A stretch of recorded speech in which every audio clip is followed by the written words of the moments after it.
I found the perfect candidate for this book, The Artist's Way. If you haven't heard of it, it's supposed to be the holy grail for unblocking creativity, which sounds pretty nice, right? So it's a 12-week course? Yeah, but everyone says it's worth it. Dochi did it and look at her now. Basically, it works in 3 parts. 1, you do daily morning pages. 2, you go on weekly artist dates. And 3, you work through the book's weekly exercises. We're both going to be doing The Artist's Way and sharing the journey, which means you're getting 2 very different perspectives from us. I'm an artist, that's what I've been doing for years, so this is more about sharpening my creativity, maybe finding confidence and routine. Whereas Andrew, he is a creative person, but he hasn't really had a set creative thing that he's doing. I would say it's more about rediscovering my passion for creativity. Which is why I say that he's the perfect candidate for this book. A course in discovering and recovering your creative self. We will be giving our very honest opinions throughout this 12-week course and in this video series, because a lot of people call it life-changing, which is a very big claim. And I would say I'm a little bit more optimistic about it, having read the book already, whereas Andrew might be a little more skeptical. Lots of spiritual woo-woo stuff. A spiritual path to higher creativity. I feel like I'm going to get to the end of it and be like, those were some fun activities, but I don't really know that it changed my life. Life-changing. All right, day 1. Let's get reading. We have to read all that? Do we actually have to read all that? Not the whole book. Just the first chapter. Reading The Artist's Way is interesting. I always feel a mix of inspiration and annoyance because Julia Cameron's writing gives new age kooky rich lady vibes and definitely requires some suspension of disbelief. But underneath all that, there are genuinely solid suggestions. A lot of it feels outdated, it was written in the 90s, and some of her assumptions and gentle tone make me roll my eyes, but my plan is to just take what resonates and leave the rest. Honestly, for both Andrew and I, even just forcing ourselves to confront something about creativity right now, like reading this book, feels helpful. I'm pretty simple. Once I start hearing stuff about creativity, sometimes it gets me excited, and I guess it just, all it takes is hearing it to be brought back to oh yeah, maybe I should be focusing on these things more, and then you start getting excited about it. Now, despite the name, Cameron says this book is for anyone. The general consensus, though, is that it's for anyone who wants to make stuff and feels blocked. How to use this book for your creative recovery. Each chapter includes essays, exercises, tasks, and a weekly check-in. Don't be daunted by the amount of work it seems to entail. Much of the work is really play, and the course takes little more than 1 hour a day. The first basic tool Cameron introduces is morning pages. Basically, it's 3 pages of longhand stream of consciousness writing you do first thing in the morning. You just start writing and you don't stop until you fill the pages, even if all you can think to say is, I don't know what to write. And honestly, if that sounds dumb, that's okay. It kind of feels dumb at first too. But I've done morning pages on and off for years, and they're actually really rewarding. They clear out all the mental clutter so that I'm not tripping over my messy thoughts all day. Now, if you want a deeper dive into how it works, I actually made a whole video about trying morning pages for the first time, so be sure to go check that out after this one. But also stay tuned, because halfway into this week, we do a check-in and we talk more about morning pages. The second basic tool Cameron introduces us to is the artist date. This is a block of time, maybe 2 hours or so, set aside and committed to nurturing your creative self, your inner artist. It's an excursion or a pre-planned play date. It's not about the money, so you can pick cheap or free things to do. It's really about the commitment. And unfortunately for me, it is something you do alone. For my artist date, I decided to start a junk journal, which meant a quick trip to grab some supplies. We also stopped by a photo lab to buy some film for Andrew's artist date later. While morning pages are about sending, notifying yourself in the universe of your dreams, dissatisfactions, and hopes, artist dates are about receiving insight, inspiration, and guidance.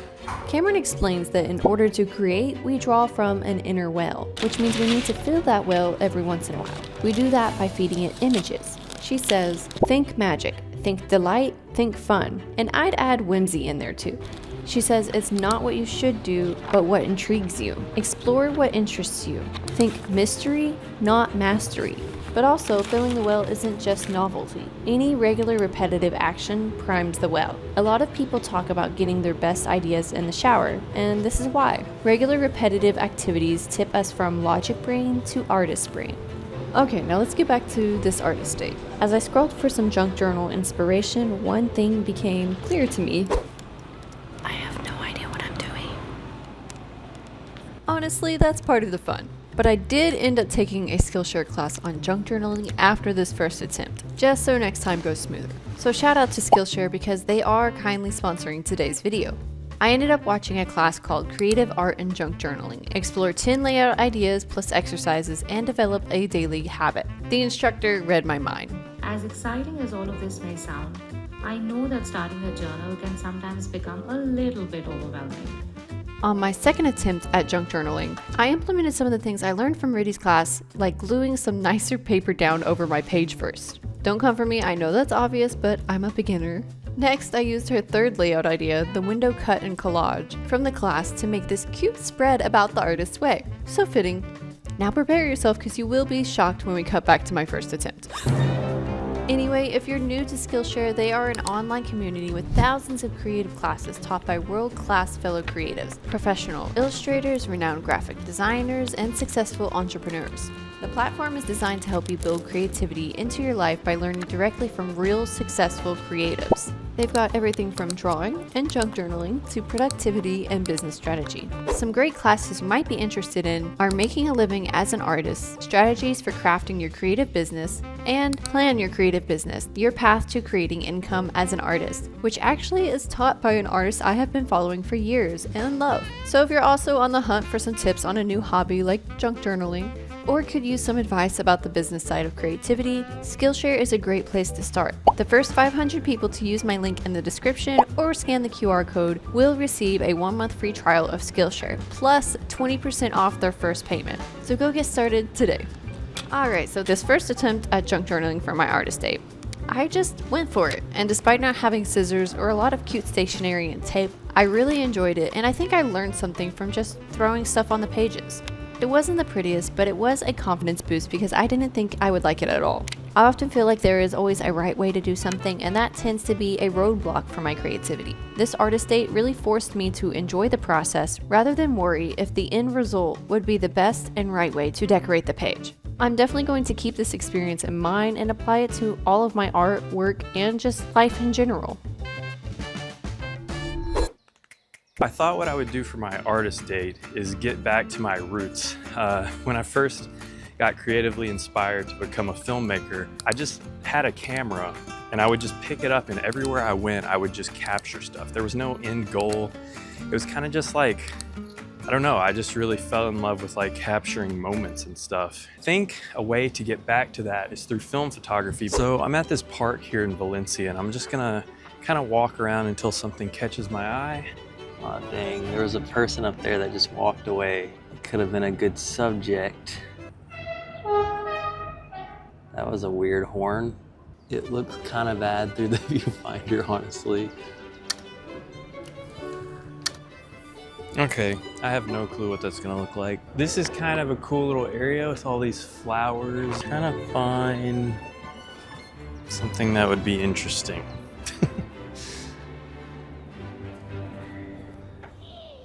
Oh my gosh, what the heck? I don't know why I'm struggling so much. It's been like 40 minutes and I've gotten like 2 photos. Right now it's just kind of like, oh, flowers. I can take a photo of a flower, but how many times has that been done? I've been trying to find more subjects, like do street photography with like people, but I'm kind of scared to point my camera at people, and also there's not a whole lot of people out right now because it's kind of midday.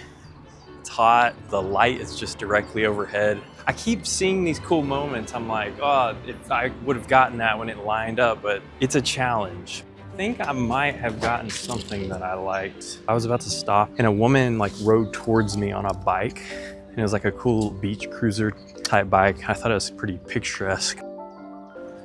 I think I should be able to get something good here. I've taken a few photos on the way.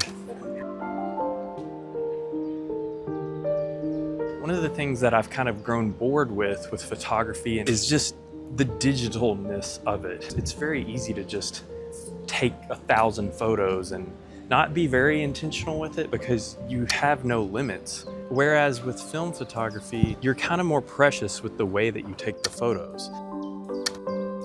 I really want to see if I can get this building with like a cyclist or something in the foreground.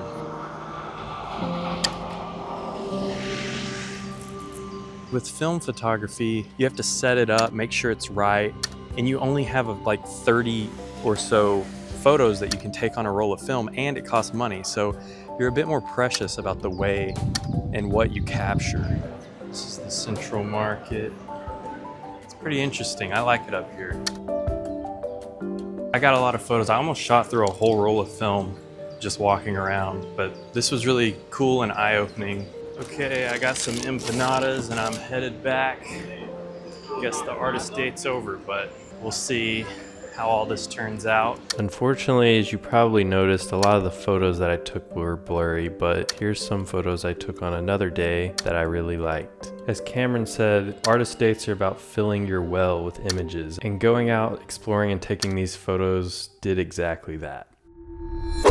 All right, we're about 4 days into doing morning pages, so I thought we would do some first impressions. What would you say has been the hardest thing for you so far with doing the morning pages? Actually doing them in the morning. I usually procrastinate. Like this morning, I got up and just started cleaning, doing the dishes, sweeping the floor because I'm just like trying to wake up. That has always been the hardest thing for me too, because who wants to wake up and immediately start writing 3 pages? I'm also not convinced that there is a benefit to doing it first thing in the morning. I know that she says that that's the way you're supposed to do it, but I'm still not convinced that it makes a difference. I think the idea is that all of your stuff that you worry about or think about throughout the day is getting out first thing in the morning so that your brain can be more free to explore ideas, I guess, and think about what you wrote probably. So it's less about, oh, I have to like roll over out of bed and immediately start doing it, more like before you start going about your life and trying to be creative, you're trying to do it. It's about getting all that stuff that you think about on a daily basis that stays in your head. It's like about getting it down because then you can think more freely. Mm-hmm. That is definitely the main reason that I do morning pages, is because I tend to like hyper focus on this one thing for like a week at a time. For like this past week, I've just been like circling the same thoughts over and over again. So all I've been able to think about is that, and I'm just going in circles with that. But being able to put it down onto the page is a little bit more freeing, because then it's like I can visualize it first of all, but also it's like, why would I keep returning to that? So now I feel like I have more room to think about other things. It's like if you were to say something to someone and then later you said the same thing to them. It's like, why would you say it again? Yeah. One of the quotes that I actually wrote down that I liked from her is, it is very difficult to complain about a situation morning after morning, month after month, without being moved to constructive action. That's pretty good. Yeah, how I feel like I'm doing. Another quote I felt like was relevant to that idea is, words are a form of action capable of influencing change. Well, like you have to kind of come up with stuff to write about. And I think a lot of the stuff that you should be thinking about comes out when you're writing, because you start thinking like, what do I want to do with my life right now? Or what do I want to think about for the future? And then when you start writing about those things, it kind of gets your brain thinking about it throughout the day and throughout the week. And then you start thinking about like, maybe I should do that. Maybe I should pay more attention to that or focus on it. And then you start thinking about how to do it. For you, since this is your first time doing it, do you feel like it's been easier or harder than you expected? I would say it'd probably be hard if I was just alone by myself. Like I probably would not do it. But since I know you're here and you're looking at me. A little bit of accountability. Yeah. As far as doing it, I think once I sit down to do it, it seems hard. And then once I get past like a few paragraphs, I just like kick into autopilot. Like at first I'm kind of like thinking, why am I doing this? This is weird. Like, what's the point of this? But then by the like second page, I'm usually like, I almost forget I'm doing it. And then at that point, it almost becomes like I'm kind of enjoying it, because I'm like it's like I'm talking to someone, or like processing, because I'm like an external processor. I talk a lot through, and like talk through my issues or whatever. So having a place to rant. Yeah. And to like actually like draw conclusions from what you're like writing down. Yeah. And not having to have someone be the victim of having to listen to it. Would you say you've noticed any changes in yourself after writing, like your energy or your focus? Yeah, I would say that like the last 3 days I've been thinking a lot more about what I want to do, or like I felt a little more inspired, I would say. I don't know, like today I was writing, I don't know if I'm supposed to talk about this, but I was writing about like with AI and stuff, like there's been a lot of things that have come up that have put a roadblock on some of the growth that I've wanted to have. Like I feel like it's making me have to look in a different direction. And so it has me thinking about that, and it's been kind of inspiring because my brain's been coming up with ideas throughout the day. Like, oh, what if I did this? What if I did that? And you're kind of backed into a corner where you actually have to confront the things that you might have just been suppressing. It's like you are standing face to face with your ideas now, and you have to think about them. You have to think about what to write about them, but then you have to think about them for the rest of the day because you just wrote them all down, and now your brain's just processing that throughout the day. And so that's what creativity is. It's like your brain trying to come up with ideas or solutions to problems you're working through in a different way, like in a creative way, I guess. For me, I feel like I have these thoughts that are in a whirlpool, and they just keep circling, and I just keep thinking about them, but then like doing the morning pages forces me to actually like flush it, I guess, like to get it out of that rotation and actually do something about it, to like turn it into a lazy river, I guess. After a few days, do you think this is something that you're excited to keep doing? Is it something that you see potential in doing? Is it something that you think is going to be annoying to keep doing?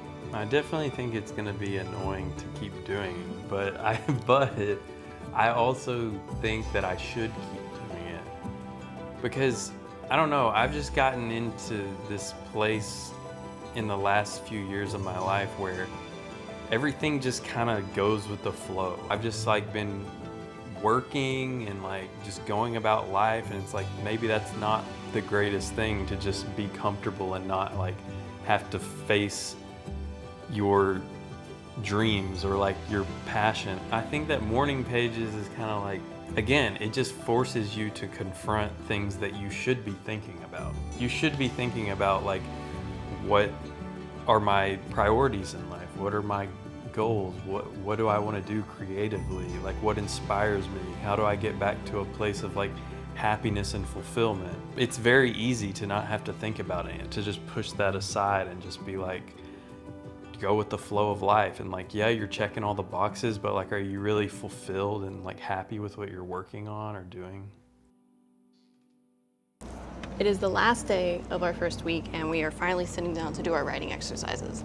We need to make more of an effort next week to do these exercises earlier on. This week has 10 different exercises that you can choose from. She recommends picking at least half of them, the ones you're most resistant to and the ones you're most excited about. You want to stay away from the ones that you just kind of feel like lukewarm about. Oh, okay. The first one is just doing your morning pages, which we have obviously been doing, minus yesterday. But the second one is the artist date, which we also did. Also, there's number 9, which is about the affirmations. It was already listed as a task in the chapter, and at the end of the morning pages, task number 1. Mm-hmm. So she like said to do it like 3 different times, which annoyed me.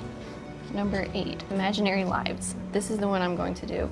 If you had 5 other lives to lead, what would you do in each of them? And then she talks more about that. I guess I will actually finally do my contract as well. You should probably write this as well. Sign your contract.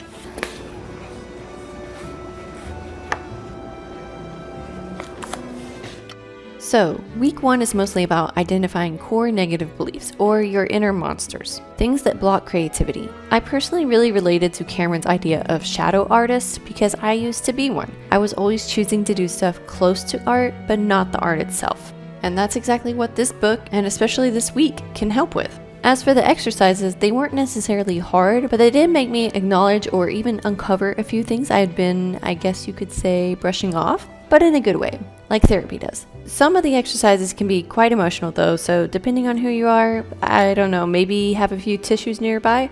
Memories can be challenging. You almost done with your pages? Yeah, I'm just getting caught up in writing a bunch because it's got me reminiscing on the past and thinking about things. I would say I'm writing about something that typically I think of negatively or like, but I'm like seeing the good in it kind of in a way, like how it's affected me and made me a better person, I guess. Which exercises did you choose? 3, 4, and 6, which is like identifying my enemies of self-worth. I also wrote about the stories about the enemies of self-worth, which is exercise 4, but I kind of combined them together. There's just a lot of times that my creativity has been squashed by people that probably didn't know how much it would affect me later in life, but it was probably just a little joke or something that they were insecure about, but now it like actually affects me. You want to know one of my monsters? Reed Arvin, one of our professors. I was gonna say that. You can't Really? say that on the video. Why not? Because what if he sees it? Oh, good. He can also go look at Rate My Professor and see how bad his score is too, if he wants. The irony is he taught career creativity and did worse for my creativity than good. I feel like he had some really good points, but he also was pretty damaging to me because he did not care about nurturing your artist, which is what this whole chapter is about in this book. And I completely understand why, because of him. I feel like that goes hand in hand with what I wrote about with just certain people in college that had this sort of snobby, like, I like these films that are really obscure and weird, and because you don't like that or because you're not in my group, your interests are dumb, or like they kind of, I don't know, like they just sort of belittle you in a way that's like very subtle, but it's like also very damaging. Yeah, just because you weren't like the biggest Tarantino fan or something. Yeah. And then exercise 6 is talking about your 3 champions of self-worth. Brought in someone that I wouldn't have expected myself to write about.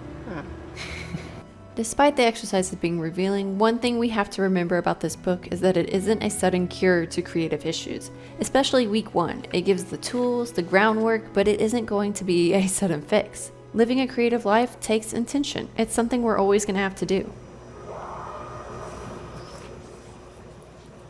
There's a lot of weird noises here. Have you been keeping up with your blurts and affirmations? No, I thought I was supposed to do that once. No, I told you to keep doing that every day. This is a bit ambitious. It's a lot. Were there any other issues this week that you consider significant for your recovery? I wrote that I feel like Julia Cameron is someone that has money. And when you have money, you have time, which means that making this course with everything that you have to do is going to be easier for someone like her.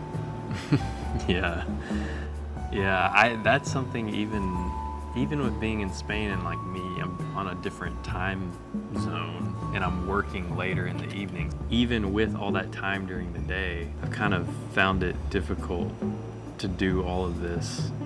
I'm probably making excuses, but if we were back in the US and we were on our normal schedule, like it'd be really hard to do this because like I just usually get straight up, get ready and start working. Yeah. And then I have the evening, but you're not supposed to do this in the evening. Yeah. Plus, like, especially in the winter, it could be dark out by the time you want to go do something.